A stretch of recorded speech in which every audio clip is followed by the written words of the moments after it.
আসসালামু আলাইকুম, সবাইকে স্বাগত জানাচ্ছি। বরাবরের মতো আবারও চলে আসলাম আপনাদের মাঝে অনেক মজার একটি ডেজার্ট রেসিপি নিয়ে। সেটা হচ্ছে গাজরের হালুয়া। গাজর দিয়ে কিন্তু নানা রকমের মজার মজার ডেজার্ট তৈরি করা যায়।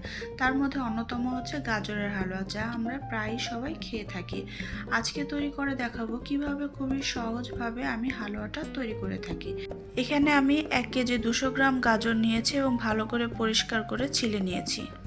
গাজরের ভিতরে কিছু মোটা শাঁস থাকে, আমি যখন গ্রেট করব এগুলো ফেলে দিব। আমি ছোট ছিদ্র বিশিষ্ট একটি গ্রেটার দিয়ে এবার গাজরটিকে গ্রেট করে নেব। ছোট ছিদ্র বিশিষ্ট গ্রেটার দিয়ে গ্রেট করলে গাজরের ঝুড়িগুলো অনেক চিকন হয়। এটা দিয়ে হালুয়া তৈরি করলে খেতেও অনেক মজা হয়ে থাকে। গ্রেট করার পর দেখুন এখানে আমার টোটাল 1 কেজি গ্রেট করা গাজর হয়েছে। কত সুন্দর চিকন কুচি হয়েছে এবং ভিতরে যে সবুজ শাঁসগুলো ছিল এগুলো আমি ফেলে দিব, কারণ গাজরের কালারটা নষ্ট হয়ে যাবে। এবার আমি একটি কড়াইতে 4 টেবিল চামচ ঘি দিয়ে দিব। আমি হালুয়াটা সম্পূর্ণ ঘি দিয়ে করব। হালুয়াটা কিন্তু অবশ্যই আপনারা ঘি দিয়ে করবেন, তাহলে এটা খেতেও কিন্তু অনেক মজার হবে। ঘিটা গলে গিয়েছে, এই পর্যায়ে আমি 5টি এলাচ দিয়ে দিলাম। সুন্দর একটি অ্যারোমা বের হওয়ার পর এখন গ্রেট করা সেই গাজরগুলো দিয়ে দিচ্ছি।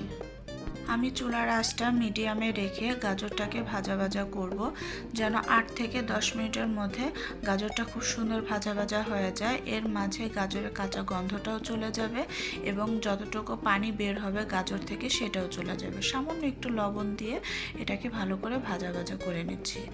এবার আমি এখানে 2.5 কাপ দুধ নিয়েছি। 5 কাপ দুধ জাল দিয়ে শুকিয়ে 2.5 কাপ করে নিয়েছি। এবার সেটা দিয়ে দিলাম,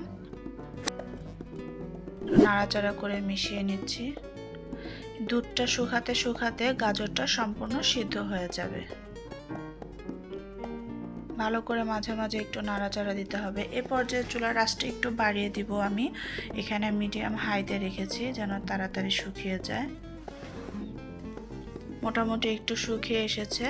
এখন আমি 1 কাপ চিনি দিয়ে দিলাম। প্রথমে চিনিটাকে ভালো করে মিশিয়ে নিব। হালুয়াটা তৈরির সময় আপনারা আপনাদের টেস্ট অনুযায়ী মিষ্টিটা দিয়ে নেবেন। চিনিটা ভালো করে মিশিয়ে নিলাম।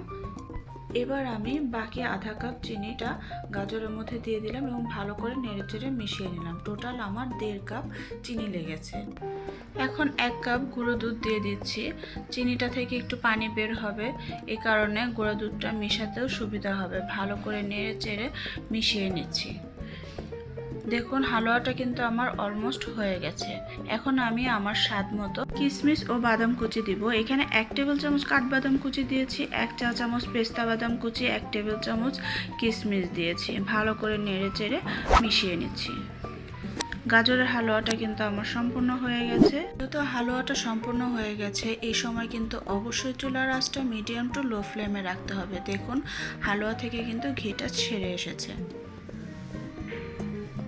এখন হালুয়াটা নামিয়ে ফেলবো। ঠিক তার আগ মুহূর্তে আমি 2 টেবিল চামচ ঘি দিয়ে দিলাম, কারণ হালুয়া রান্না করার শেষ মুহূর্তে ঘিটা দিলে খুব সুন্দর একটা ঘিয়ের স্ট্রং ফ্লেভারটা চলে আসে। আমি এখন চুলাটা বন্ধ করে দিয়েছি। এবার একটি সার্ভিং ডিশে আমি হালুয়াগুলো বেড়ে নিচ্ছি। দেখুন আমি গরম গরম হালুয়াটা বাড়ছি, ধোয়া বের হচ্ছে। আমি আপনাদের দেখানোর জন্য গরম গরম হালুয়াটাই বেড়ে নিচ্ছি। সাধারণত হালুয়া বা ডেজার্ট আইটেম এটা ঠান্ডা হলে বেশি টেস্ট লাগে খেতে। এখন কিছু কিশমিশ দিয়ে দিচ্ছি, সামান্য পরিমাণে বাদাম কুচিও দিয়ে দিচ্ছি। হালুয়ার মধ্যে কিশমিশ বাদাম একটু বেশি করে দিলেই খেতে কিন্তু অনেক মজার হয়ে থাকে। আপনারা নিশ্চয়ই দেখে বুঝতে পারছেন আমার হালুয়াটা দেখতে কিন্তু অনেক সুন্দর হয়েছে। এটা দেখতেও যেমন সুন্দর, খেতেও কিন্তু অনেক মজা।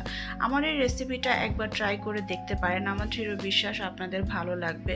যদি ভালো লেগে থাকে আমার চ্যানেলকে সাবস্ক্রাইব করবেন, পাশে থাকা বেল বাটনটিকে প্রেস করবেন যেন আমার পরবর্তী ভিডিও নোটিফিকেশন আপনাদের কাছে পৌঁছে যায়। ইনশাআল্লাহ নতুন কোনো রেসিপি নিয়ে খুব শিগগিরই হাজির হব। সে পর্যন্ত সবাই অনেক অনেক ভালো থাকবেন এবং আমার জন্য দোয়া করবেন। আল্লাহ হাফেজ।